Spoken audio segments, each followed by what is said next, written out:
যে মানুষ যখন নির্যাতিত হয়, নিপীড়িত হয়, মানুষ যখন কষ্টে পড়ে যায়, তখন তার মর্যাদা বেড়ে যায়। এই যে সম্প্রতি দুদিন আগে আমরা জানাজা দেখলাম, অনেকে তো আমরা যেতে পারি না, আমাদের সাবেক প্রধানমন্ত্রী বেগম খালেদা জিয়া, আল্লাহ তাআলা তাকে জান্নাতবাসী করে করুন, আমিন। আপনারা জানেন আমি সরাসরি কোনো দলের সাথে জড়িত নই, কিন্তু হকটাকে হক, বাতিলটাকে বাতিল বলি, কালোটাকে কালো বলি, সাদাটাকে বলি। এই বাংলাদেশের মধ্যে এত বড় জানাজা নাই, অথচ তিনি নির্যাতিত, নিষ্পেষিত, নিজের স্বামীর ঘর হারা, নিজের সন্তান হারা, একেবারে ধৈর্যের অটল পাহাড় ছিলেন। যারা বলেন ঠিক না ঠিক, আল্লাহ তাআলা তার মর্যাদা কিভাবে বৃদ্ধি করে দিয়েছেন। সেই মালয়েশিয়া কোথায়?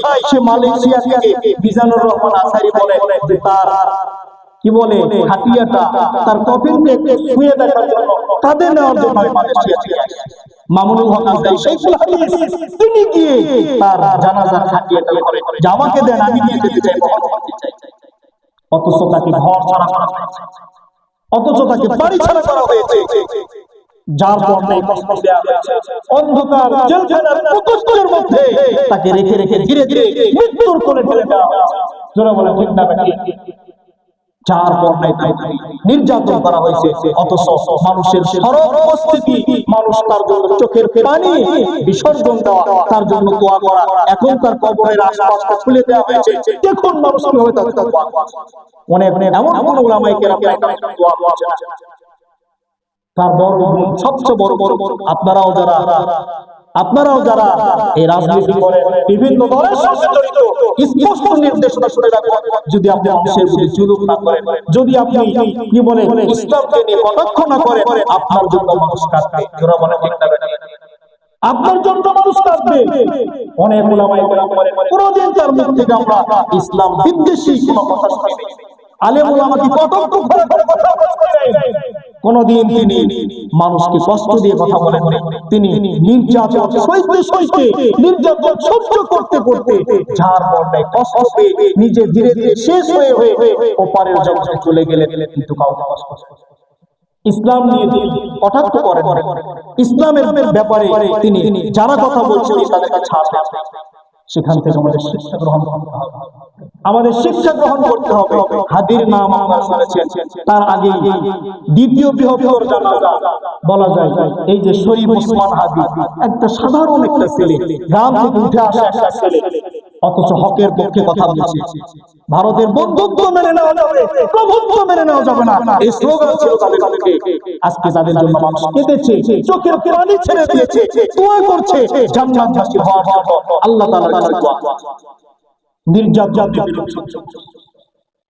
বাড়ির সামনে বাড়ি বের হয়ে দেওয়া হয় নাই, বাড়ির সামনে বালু ভর্তি ট্রাক দিয়ে রাস্তা অবরোধ করে দেওয়া হয়েছে। 2013 সালে হেফাজতের টুপিওয়ালা আলেম উলামা তলাবাকে যখন মারা হয়, তখন খালেদা জিয়া নির্দেশনা দিয়েছিলেন আপনারা তাদের পাশে গিয়ে দাঁড়ান, তাদেরকে রক্ষা করুন। যখন 57 জন যোগ্য অভিজ্ঞ অফিসার যখন মারা হয়, তখন তিনি বিবৃতি দিয়েছেন দেশের সম্পদ, দেশের ভালো ভালো মানুষগুলোকে শেষ করে দাও। সম্মানিত উপস্থিতি, কারো পক্ষ নিয়ে কথা হকটা বলা আমি কোন রাজনীতি, কোন দলের রাজনীতি কেউ বলতে পারবে না যে কোন দলের সঙ্গে সরাসরি আমাকে কার্যত মানে সম্পর্কযুক্ত দেখেছে, কিন্তু হক হক হক হক।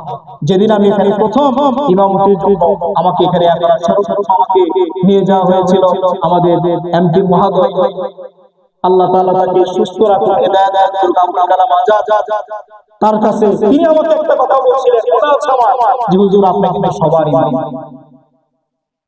যারা ইমামতি করেন বিভিন্ন জায়গায় যারা আছেন, কথা খুব মনে রাখতে হবে, আপনি আওয়ামী লীগের ইমাম, বিএনপির ইমাম, জামাতের ইমাম, তারপরে আরো যত পার্টি আছে সবার ইমাম আপনি। সবার জন্য আপনাকে কথা বলতে হবে, সবার জন্য আপনাকে কাজ করতে হবে। আমি আওয়ামী লীগ করি এইজন্য আপনাকে বলবো না আপনি আওয়ামী লীগের কথা বলতে হবে, আমি বিএনপি করি এইজন্য আপনাকে বলবো আমি বলবো না যে আপনি বিএনপি করেন।